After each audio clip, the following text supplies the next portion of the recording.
Well, while we wait, Misty and Madison, is this your first time on with us, or have you been on indie webinars before? This is my first webinar. Oh, okay. Yes, yeah. I've been on a few. Oh, okay. Good to hear. And if you want to, just in case anybody has to drop off early, if there's anything you want to get across, just drop it in the chat box. Anything you would like to see in the future, or any other questions that you have. The three of us are pretty open, easy to reach. And if not, you can always reach out to National and they'll get the information to us. We want this to be beneficial, not just for you guys just to be on. We want feedback. If there's something that you would like to see more of, just let us know. Awesome. Thank you. Thank you. Well, it's 5:35, so I think we should get started for the ladies who are here on time, to respect them with that. So I guess we could just, introduce ourselves. I'm Erica Braxton, the uh, outgoing chair. I'm from Nawick, New Jersey, Princeton, and I am a junior plumber, junior iron worker. And our co-chairs are Deila and Allie. So I'll let them introduce themselves. Hi, I'm Deila Ray. I'm from Mexico, Missouri. I am part of the Central Missouri Chapter 341. I'm the current vice president and the incoming president for our chapter. And as Erica said, I'm also the current co-chair of our wonderful tradeswomen committee and the incoming chair. I am a pipe welder by trade. I traveled for about a decade doing that. And now I'm entering my third year as a welding instructor at the Davis H. Hart Career Center in Mexico, Missouri. And so I'm really excited for what I've been doing and being here with you all. So thanks for joining us today. Hi, ladies. My name is Allie Jensen. I'm president of Frontline Floor Coatings, and we're a small family-run, I say woman-owned, family-operated company in Colorado Springs, Colorado, and we specialize in concrete polishing and epoxy coatings. And so when my company first started 11 years ago, I was not only the owner, but I was out there in the field doing all the work too. So, but I've transitioned more into business ownership. I'm not in the field as much, although I will be this weekend helping my guys. So I'll take some pictures and put them on social media for you guys so you can see me in my grubby epoxy stained clothing and all that fun stuff. So yeah, and I've been I was chair of the Tradeswomen Industry Council for 3 years until last year when it officially became a national committee. So with NAWIC. So and Erica and Deila have been supporters of that for a very long time. And so it was very fitting that they became chair and co-chair for the new Tradeswomen Committee. So yeah. Yeah, we are so excited for what you started, Allie, and where it's blossomed into for our national committee, and can't wait to see what we do with it in the future. So thank you for getting that started for us all. Well, our theme for today is keys to success. And me, I'm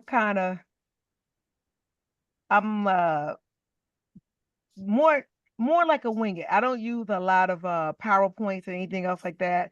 I tend to go off the top of my head, unless it's statistics. So I envision this as the three of us sharing the success we had and the steps and some of the things that didn't work for us, and hearing what you guys are doing to grab that those keys to success. But I want to say how Allie mentioned how she's going to take some pictures. I know sometimes we don't think about that. As women, we tend to say, "Oh, I don't want to post any pictures," but it's so important. I feel no matter what role you play in construction, from being bookkeeper to owner, operator to a trade person. Post those pictures whenever you can. I realize a lot of job sites, you can't have pictures, but you never know who you're going to inspire when they see those pictures and you talk about it. Don't think about it as being vain. Think about it as inspiring the next woman. Because there's so many women who have self-doubt. Oh, I don't know if I could do it. But if they see another woman doing it, that will encourage them. So just, always keep that, out there. If you can, if you can wing it, and just so people can see it. You know what I'm saying? They have to see it in order to believe they can achieve it. So they see somebody out there welding, or they see, oh man, she's the owner. She's owning it out. She's a boss lady, from children to other adults. So, whenever you have that opportunity, and think of it as a cherry on top, especially if you enjoy what you do for a living, if you love that, you want to let people know that this is the possibility. We've come a long way from the last few decades. I always say I stand on those women's shoulders in the 50s and 60s who had it hard.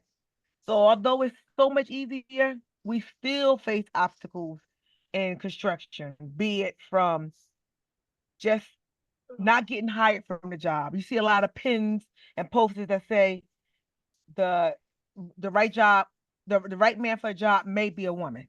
And the reason why they have that, because society tends to overlook us as women, thinking we could do the job. So that's part of the thing. And that also plays on the key to success for yourself. When you put yourself out there, you don't know who's watching, who's going to recommend you for a few things. Like I had the opportunity, a few, just recently, two other people recommended me for a particular job with the government. While it wasn't a guaranteed thing. It was just, here, apply for this. I didn't know about the job. So these two people, they weren't even in the same sector of the United States. And they thought about me, forward the information.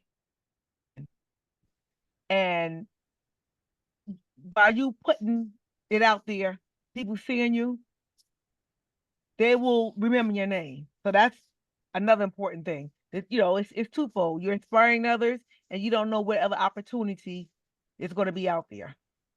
And that falls in line with what I wanted to talk about, networking.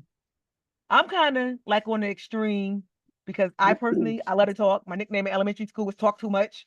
That's because I had older siblings, the baby of the family, always had to fight for attention. That's how I think I came about talking so much. But me, I know a lot of people because my dad always said, always take the opportunity of meeting other people. Because the society we live in is always, oh, do you know somebody? So you want to be that person that somebody says, oh, I know who's right for this job, this opportunity, or, oh, she's looking for more work with her company. She's got it's a little dry spell. I could give her this contract. I mean, it shouldn't be that way. Some jobs are referral only. I don't care how much they say it's not.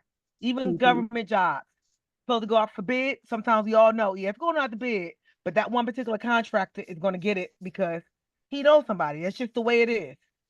Sometimes, you want it to swing into your effect. So that will be, I think, one of the main things to open the doors. Let everybody know what you do for a living.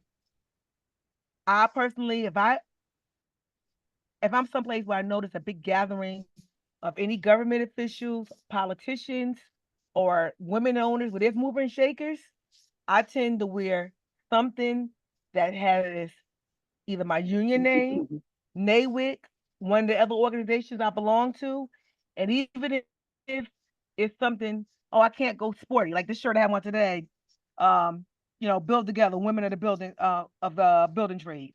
I tend to win something like that. But if it's not appropriate, I've got little pins. I wear my NAWIC pin, or I happen to follow a collector, and one of her lines are women in construction, the little pins. So I normally wear that on my lapel open so people see that I'm a woman in construction. That sparks up conversation. I feel sometimes you gotta, make these opportunities. We mentioned this on a previous webinar. I know in this day and age that a lot of people don't believe in business cards. Now it's so cheap to make. You always going to have some old school people who don't want to use the little app to click over to your phone. So I always feel like, oh, I'll just have a few of them to put them out there. I mean, I've been on instances on a train. The train doors closing. I had a quick conversation. I didn't have time to give them any information.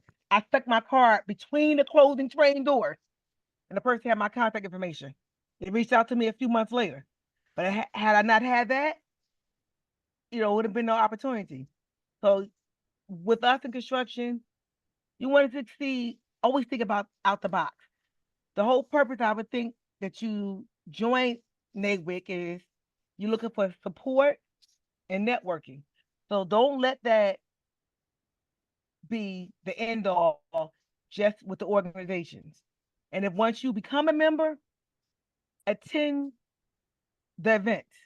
Even if you only can swing by 10 or 15 minutes, make your face known, because in that short period of time, you don't know what connections that you can make. Just seize all the opportunities. Always take, if there's any classes, or any opportunities that your job is offering, you have the time and ability, you just seize that. Look for other opportunities there. Sometimes ask, hey, this is something I like to learn. It's like I open it in the CAD class. They say closed mouths don't get fed. You gotta let them know that's, hey, I want to learn something. I don't want to be stuck here at this particular level. So always be looking for opportunities where you can stand out front and center. Think about things that's not so obvious. Like my biggest thing I tell women, so many business deals are made on the golf course. I'm not a big golfer. I like Top Golf, just swinging. But I go to those golfing events. I don't play on the tee, but I know there's movers and shakers there.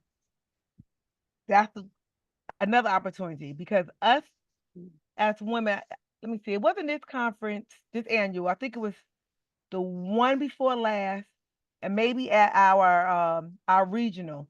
They spoke. It was our fall regional, our fall conference. They spoke about the difference between sponsorship and mentorship.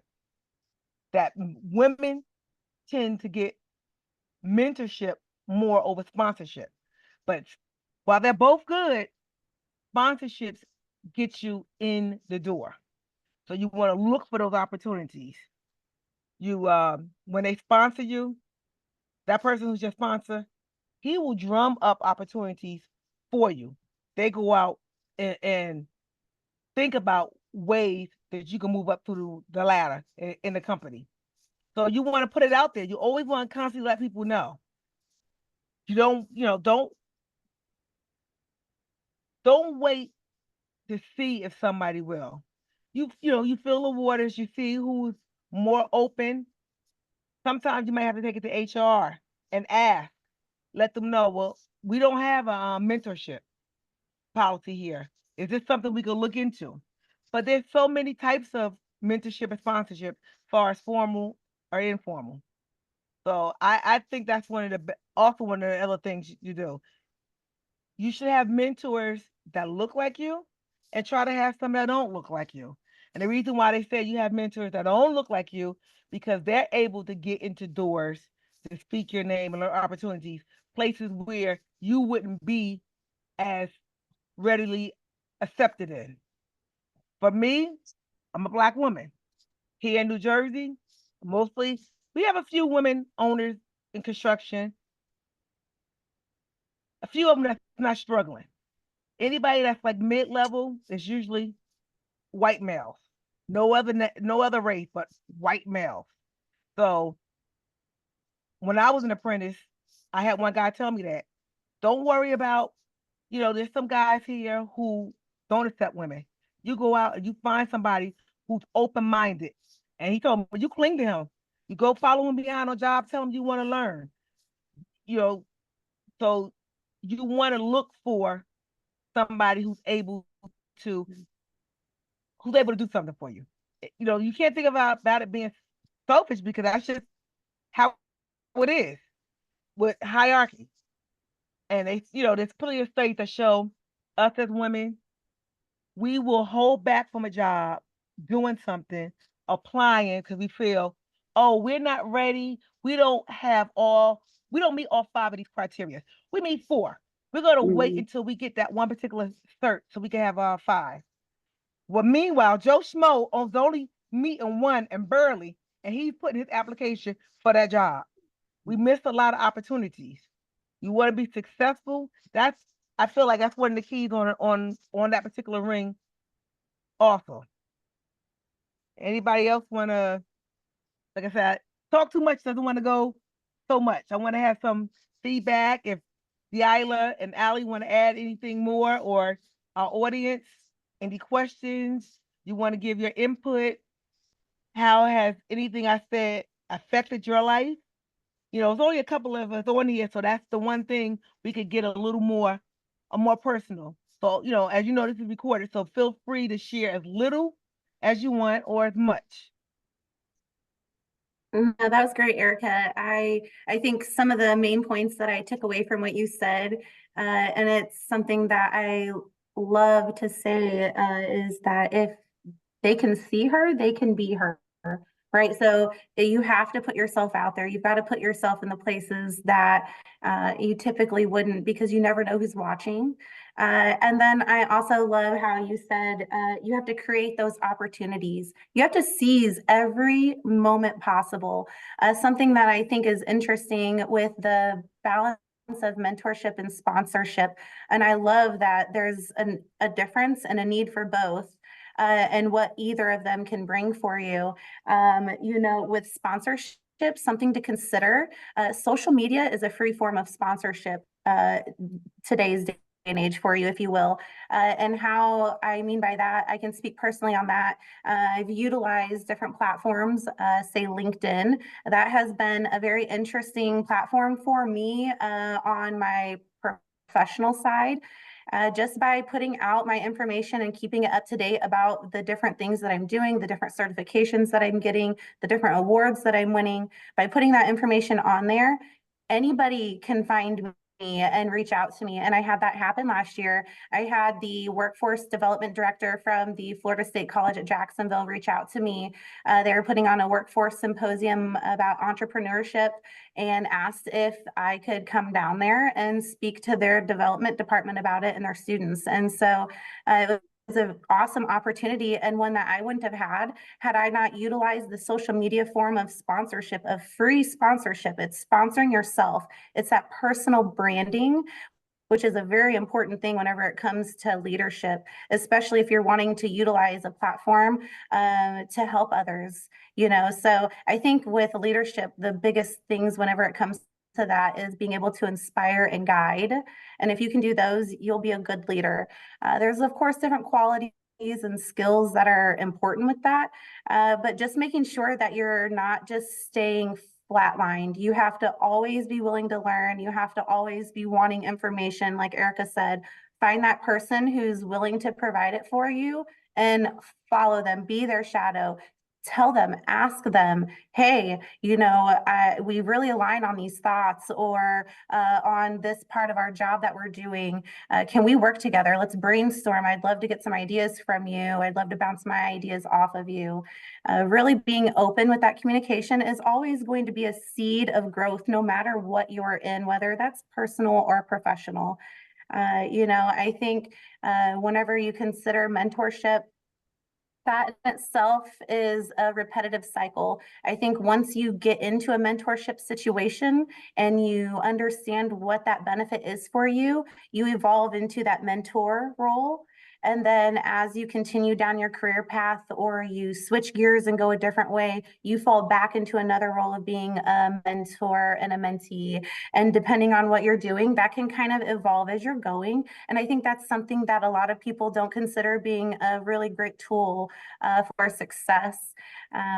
If any of you have time, I would love for you to check out Empowering Women in Industry. I had the pleasure of hosting one of their webinars yesterday, and something that I talked about on there were tools for success, how you have to brand your own toolbox for what you're doing for that success, whether that's through leadership and what you're gaining from it. But some things that I think are great to share with that is that if you have a great toolbox, so a great toolbox would include things of a good mind gym, so stay mentally healthy. To be a good leader, you have to stay balanced in all things in your life. So having a good mind gym is important. That's meditation, visualization, positive self-belief, different things like that. Community. So through my leadership and mentorship, community has been the backbone for what I've done, as well as education and risk taking. So, build your own toolbox, find things that are your keys to success that are what will help you get to where your next goal is, and then refine it. Always refine it. Always, it's not that you're not satisfied or that you're not, complete with where you've gotten with something, but I think there's always that desire of, what's next? What can I do next? And I think that's a good thing to always be looking for something to either level yourself up or do better with. So those were kind of some of the topics that I really wanted to echo from Erica and then share as well myself. I also want to make sure there's time for others. So I'm sure, Allie, do you want to hop on and share anything, and we can continue this open discussion and maybe go on to Madison and Misty as well, and everybody just kind of share if you're wanting to, of course. Please don't feel pressured. Yeah. I just want to give, a pause for a moment. Do you, Misty or Madison, do you guys have anything to add or ask at this point? I don't have any questions. I think everything that you guys have stated has been great information. I'm 24 years old, so I'm very new to learning more about leadership and stuff like that. I actually just got done. I had an intern for the past couple months, and I was able to mentor him. I'm in residential home building, so that was really cool to be able to kind of be able to show him the ways that I've learned in 2 short years. But everything that you guys really resonated with me, especially it's not about what you know, but who you know. I definitely can see that is a huge factor in especially home building. Awesome. Thanks for that, Madison. Congratulations. Yeah. Mentoring can be empowering and educational for both the mentor and the mentee, right? Yeah. Well, so a little bit of my background. I started my business back in late 2012. It was December timeframe. And at the time I had a business partner. My husband and I had a business partner. And that really went south in about 14 months. It really just didn't work out good. So when we first took over the company and bought out our partner, it's a comedy of errors is what I call it. I had a broken arm, so my left arm was in a cast. My husband, at the time, we both practiced Taekwondo with our children, and he had just ruptured his Achilles tendon on one of his legs. So he had a boot because he had to have surgery and all that fun stuff. And we had a contract to fulfill that was night work. And at that time we had no employees and had to do the work ourselves with a busted arm and a foot in a boot. And so it was just I think both of us cried many tears through that project, and it was a combination of what are we doing and oh God, this really hurts kind of tears. So I think that's true of construction though, is that, at any given point, you never know what kind of battles somebody else is facing in their lives. And yet we always have to put on a good face and show up and get the work done, right? And so that kind of mental resilience, like what Deila was talking about, your toolbox of well-being and mental health, it's huge. And, my husband and I leaned on each other quite a bit. And I was so grateful that we had each other because at that time, I didn't have a lot of colleagues. I had no idea what NAWIC was at that time. So I couldn't lean on my NAWIC sisters or,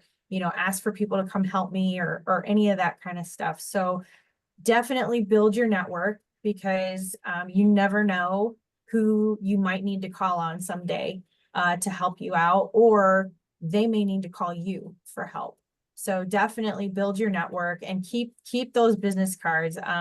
We have digital Rolodexes now, but I'm that age where we had the little turnstile thing of actual paper Rolodexes and stuff. So I used to have a big one on my desk, but thank goodness for Google, because it saves me a lot of space on my desk. But the other thing I would like to say is really some self-care time. You know, whether that's making sure that you have a snack or making sure that you're hydrated out on the job.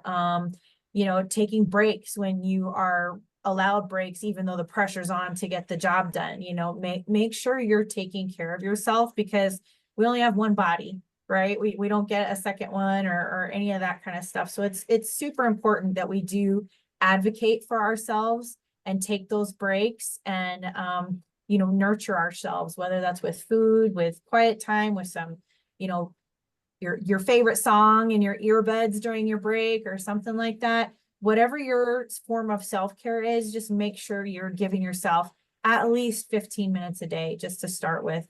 You'll find that after you get into the habit of that, you will need more self-care time, but just listen to your body and make sure you're taking care of that, because there were some times when, you know, the end of the day, that Epsom salt bath was like the best 20 minutes of my entire day.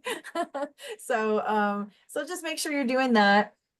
The other thing I would say is, what's really helped me throughout my career in construction is communication skills, knowing how to talk to people where they are in a way that they understand, being relatable, be approachable. You know, don't, you may be having a bad day, but it may not be the next person that you talk to's fault that you're having a bad day. So you gotta, you know, kind of watch your tone, and that kind of stuff. Every conversation could be your next opportunity, is how I like to look at things. So I always try to treat people with courtesy and respect, even if I'm really pissed off at them in the moment. And sometimes that can be harder than others, but you know, I'm guilty of over communicating. Like, I will send multiple emails. If I don't hear something back, I'm going to give you a phone call. If I have your cell phone number, I'm going to send you a text message. You know, like, I will not be ignored. It's kind of my philosophy, but it's always with kindness, right? It's always with kindness at the forefront. Like, hey, are you okay? I haven't heard from you and I want to make sure that things are going okay. You know, or, you know, hey, we're going to be starting this work tomorrow and I really need this specification clarification taken care of before we start, because it affects how we're going to do our work and that kind of stuff. So being able to communicate and communicate effectively, and using the multiple platforms that we have for communication these days. Sometimes people prefer text message. Sometimes people do prefer email. And sometimes, like Erica said, you got those old school people that, you know, operate on the good old handshake deal, and they need that FaceTime, that belly to belly. So a phone call is definitely better for them as far as their preferred method of communication. So that's always been a big one for me, is like I have job files and I always make notes of, you know, if I really know that this person's not going to respond to emails or even a phone call, but they'll respond immediately to a text, I'll make a note in the job file for that. For the next time I work with them, I know how to better effectively communicate with them. So that's been a big one for me, is just knowing how to communicate with people, knowing how to read people's personalities, and what type of person that they might be, helps me to communicate with them better. So that's what I got. I want to do a little follow-up with what Ali just said about the communication. And if you know the person a little better, depending on your relationship, sometimes if you want to get a in-person meeting or you need to talk to them face to face, sometimes it can't always be done at the job, because sometimes people are worried about being seen talking to you. Depends on, you know, the type of situation, and maybe some inter-office politics going on, and they may be able to help you, but like I said, they don't want anybody else to know. So sometimes you have to think about that. Oh, okay, I might have to talk to them after work, or sometimes you have to think about other people's needs. If this is something that you have to do in person, or you know you're not gonna get their attention, if it's like something detailed, you really need to talk to them. Sometimes you might have to say, or you might have to find out something that they enjoy, and you can make a meeting within that. Hey, like even if you're not a drinker, because I know people who wouldn't necessarily go in the bar, but they know that person is a big drinker. Hey, I figured, after work we could stop by some drinks to talk about such and such, such and such.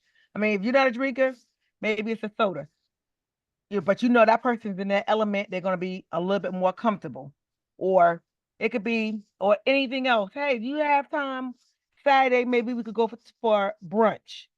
So you just gotta know that particular person.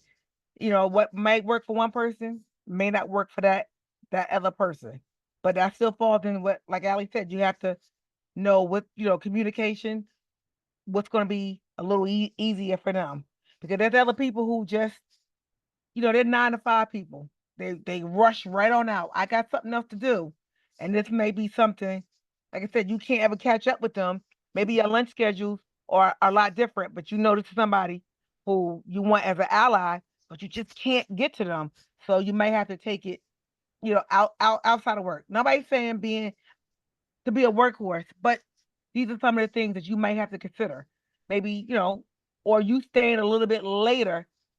Maybe maybe you come in 7 to 3, they're 8 to 4. So maybe you just want to hang around a little bit later. Maybe you'll be out in your car waiting for them to get off work, or you're off the clock and you're able to talk to them. Just put that out there. That may work for your particular situation. And what Madison, that was you that said that you were a mentor to someone. So don't feel like, oh, you're mentoring, that you're missing your opportunity, because you could be a mentor and a mentee at the same time. Most people have someone else that they turn to for advice. They might not particularly call that person their mentor, but essentially that's what they are. So those two can still work hand in hand. They always say, you never stop learning, and you're always able to offer information to someone else. That's awesome, Erica. One more thing I'd like to add. is- I definitely agree. Go ahead, Madison. Go ahead. Sorry. No, you're good. You're No, good. I was just wanted what I wanted to say was something that really also, whenever you started talking more about communication, something that came to I think that a lot of people appreciate responsiveness out of people. So I know I'm extremely intentional whenever I'm communicating with whoever it may be. And I know that whenever someone reciprocates that to me, I appreciate it. So I'm like very aware of making sure that I'm doing the same thing to them whenever you just never know what someone needs. Yeah, that's so true. So true. And in today's day and age, people, they really expect responsiveness. So they don't like to wait. And so that's really great that you brought that up, because it is true, is being responsive is definitely important, especially when you're building relationships. But one thing Erica was talking about is like trying to reach those unreachable people, quote unquote, unreachable. One of the things one of my mentors suggested, if there's somebody that you really want to get to know because you kind of see them as up here and you're kind of like here, and you think that they can enhance your growth is in your career, or maybe help connect you to other people that might give that opportunity.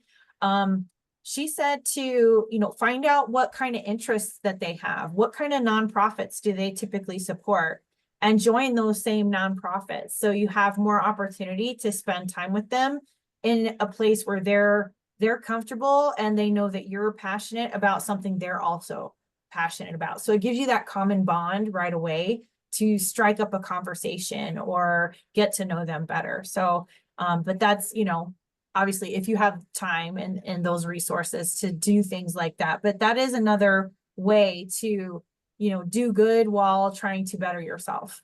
So. This is all great. I just wanted to check in with Misty. I know you have your mic unmuted, and I just wanted to make sure and see if you had anything you wanted to share or echo out on anything. No, the conversation was great. Sorry, I'm a little unprepared. I'm on No. my phone and got on to the last minute. But yeah, this is really good information. You know, I'm a project manager for drywall and stucco, and I'm a field project manager. So I on site with the guys at all times, just making myself accountable. But I do catch myself, as you guys, Erica was stating, I catch myself backtracking away. I don't know enough about that. You know, even though I do, and I've been in construction, over 20 years, I will catch myself doubting myself or not having that self-confidence to say, and I know those guys don't know as much as I do. So it's just something you have to be mindful of as a person, especially when you work with all men, so. But yeah, this has been a great conversation. I look forward to the next meetings as well. So thank you so much for having me. Yeah, thank you all for being here. Is there anything, Misty or Madison, that you would really be interested in hearing from the Tradeswomen Committee and the webinars in the future? I don't have anything. I'm really grateful for the community and the mentorship and the conversations, that are brought to the table by everyone. Awesome. How about with where you're located, how's the time frame for you all? Is this an okay time for meeting up? Just kind of curious how it reaches our audience and if it's something that's accessible. This time frame works for me. Yeah. Okay, cool. Yeah, it's not something we've played with and tried to find to see what would be a better go. So it's something I find myself asking when we have people attending to see if it's something that's been good or they were just able to fit it in today kind of thing. But well, great. So, other things that I would consider when considering leadership and mentorship, a lot of times our employer has opportunities for mentorship. When I became a welding instructor, with being in the career technical education side, there's a program through the Department of Elementary and Secondary Education here in Missouri that afforded me the opportunity to be in a mentor protege program through my work. And I have such an incredible mentor. The gentleman has been an instructor going on his 34th year. So, being someone from the field for a decade and then coming into this role, I know my content, I know how to weld, I can show you some cool tricks, I can show you some awesome equipment. But whenever it comes to certain other things, maybe even putting a curriculum together or a lesson plan, that wasn't something that was a strong suit for me. So the company that I work for, they aligned me with things that were other tools that I put into my toolbox that I just leaned into and used as much as I can. I just finished my 2-year program of a mentor protege program. And, it was something that was a relief, I should say. It allowed me to not feel so overwhelmed coming into this because I'm also taking classes through the University of Central Missouri. So my plate has been exceptionally full. And something that I have found with having a mentor is that they can kind of take some of that weight off of there for you because they understand how things need to be digested with what you're doing. And it's been something that if I didn't have coming into this role, especially when you go into a new role, having a mentor can be a game changer for you. And it can be the difference for your retention in that position. So ideally, companies should lean into that kind of program. So if that's something you haven't considered, looking into whether you want to be a mentor for somebody else as well. If it's something your company doesn't offer, suggest it. Suggest starting something like that because you could be the difference for someone else in your program. Especially, Madison, I know you said you were younger. Age doesn't matter whenever it comes to your knowledge. You get wisdom over the years with experiences, but if you know your information, that shouldn't stop you. Don't let age be something that stops you with it. And I love the fact that you're filling those roles of being a mentor.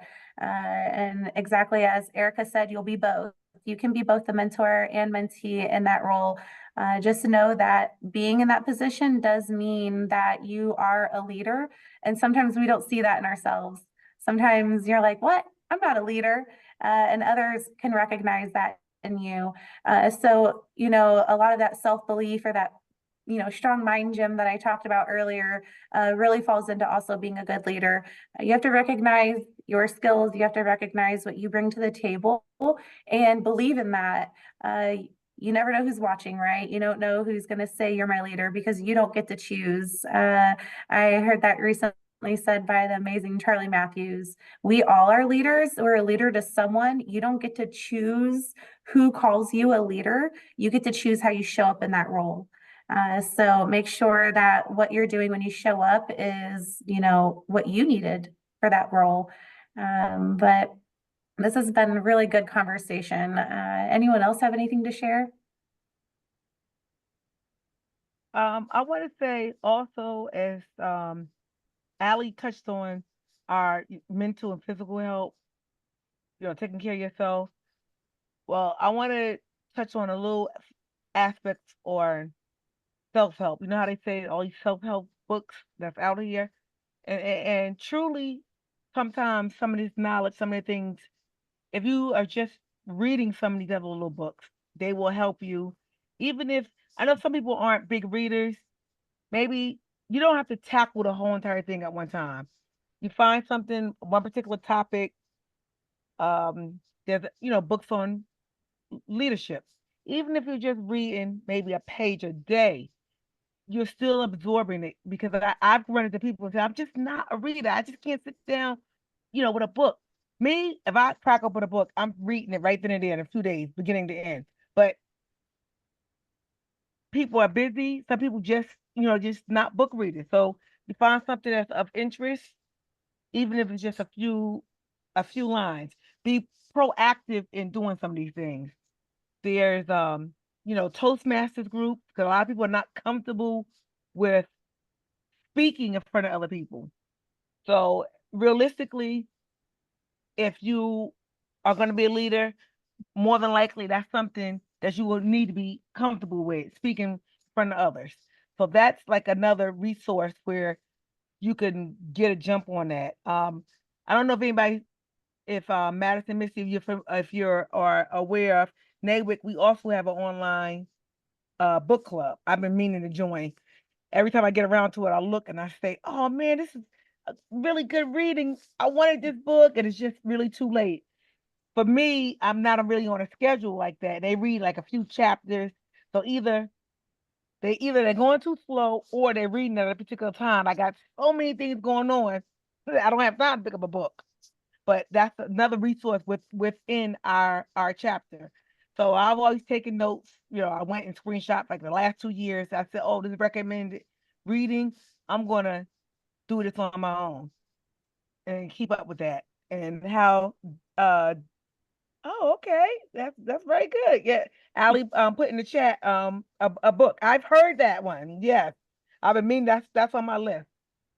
And to touch on what Diala was saying about starting things, they also said okay, so if there's no mentorship, and this will fall also on what Allie said, how you join other organizations. A lot of times the company will have affinity groups, women only, if there's no women's committee, or women in such and such, or if it's an ethnic group. So there you might be able to find mentorship, leadership.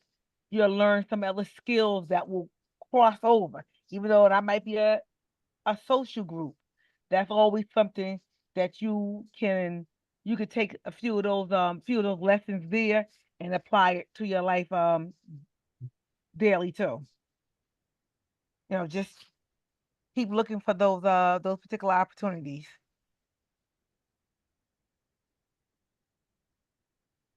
A lot of great books that Allie's sharing over here.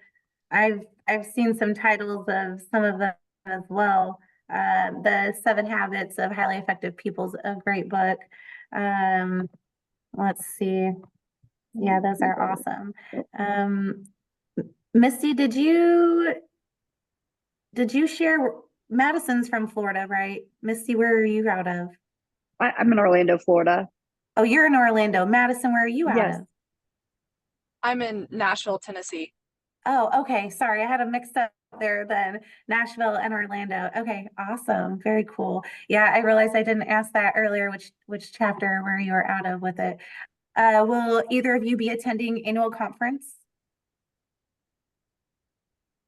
I won't. No. I will not be.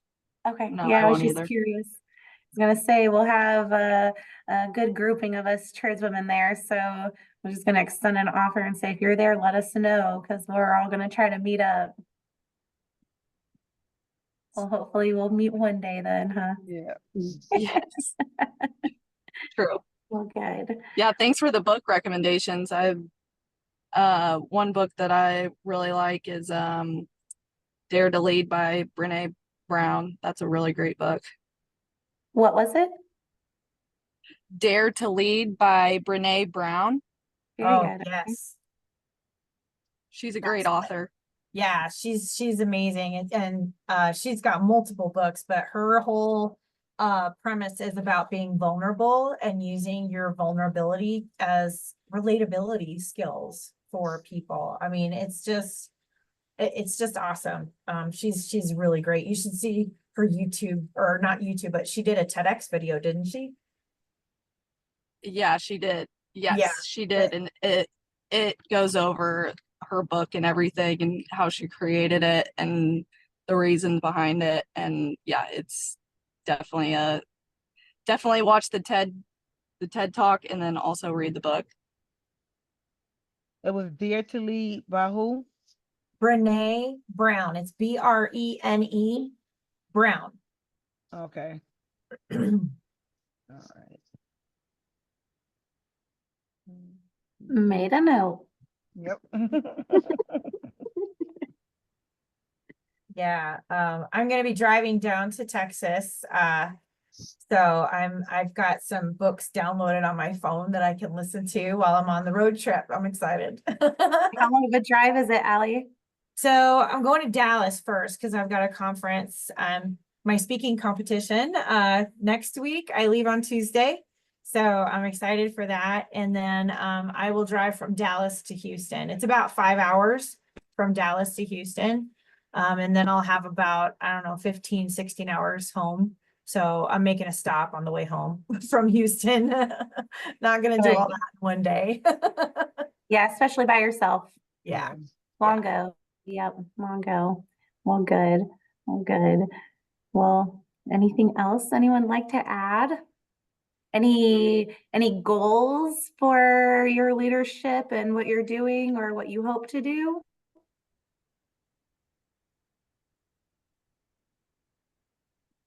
I'm glad you brought that up. I would No, go ahead. Yeah, I would say probably one of my main goals as of right now, especially after having a mentor and yes, he definitely mentored me a lot too. It was vice versa for sure.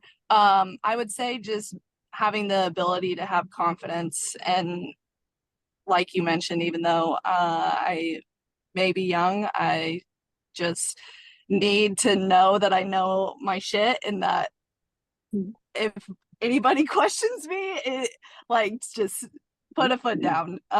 So definitely my confidence is a goal to continue to work on. That's, I feel like a work in progress throughout my whole life. So, you'll have those ups and downs with things. And especially when you learn something new, you're not going to be that full expert right away, but just trust the process, especially with your determination.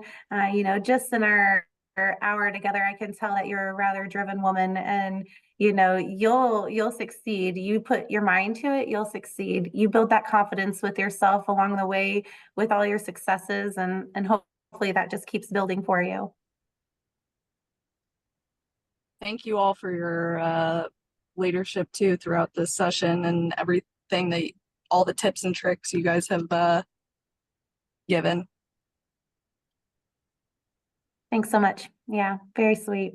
This has been an awesome topic and I'm glad to share it with you all.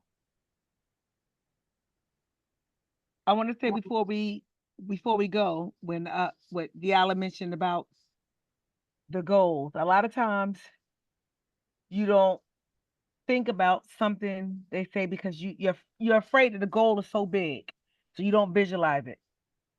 Well, I've read they said if you can, you chop down the particular goal. Like for me, I've been a union plumber for years, but because I work out of my union, I wasn't licensed. I didn't need to have a license. So that became my goal. And then I just thought, oh, that's just so much. So for me, I broke that goal down into the things I needed to do, the certifications I needed to take, the reading that I needed to do to brush up on, the particular code. So I broke it down in smaller goals to make it more manageable so it wasn't so overwhelming. And once you accomplish something smaller, studies show that, it inspires you because now you've got that down. So you move on to the next one. So it's not so daunting. So if you can reach that particular goal, if you want to set it in quarters or weekly, you make it smaller. So you'll see it happening faster to inspire you to get across to that finish line. Some of these things you always got to think about, it's mentally, how is it going to inspire you? I've never been really so much of as somebody who write things down. And I started doing that, seeing it every day. I put a few little things on the refrigerator and I saw the effect that was having because subconsciously you see it there. So there's always gonna be some people that's not gonna work for them, but I want to put it out there. They said that they have studies to back that up. When you see something that you particularly want to accomplish, that looking at it, it makes you drive that in, gives you a little more stamina to think, oh, this is it's achievable, even if it's something that's far off. That's how they do in the business world with their quarterly their quarterly assets. So that may be something else you think about. In these 4 months, this is what I'm going to accomplish. These 3 particular months, or you do it 6 months. 6 months from now, I like to have this. As long as you set sight, just don't think about, oh, it's just impossible. Break it down into smaller pieces. As that saying go, yeah, how to eat an elephant? Small bites, one bite at a time. And that may work for you. Totally Absolutely. agree, 100%. Yep. Yep. One step at a time and you'll climb the ladder, you'll find the top of what you're seeking, then get another ladder. Yeah, celebrate your small wins too. They are just as important as your big wins, because it's easy to say, oh, well, yeah, I did this, and then start beating yourself up because you're not there yet, wherever your goal is. Don't do that. Celebrate that you've made that baby step and you conquered that baby step and it's on to the next baby step. So celebrate your small victories for sure. Yes, definitely. Because sometimes you may not have anybody in your particular circle that's going to be there. Like Ali said, that's so important for you to recognize. Nobody else is going to pat you on your back or clap for you. You be your biggest cheerleader. Yeah. Always.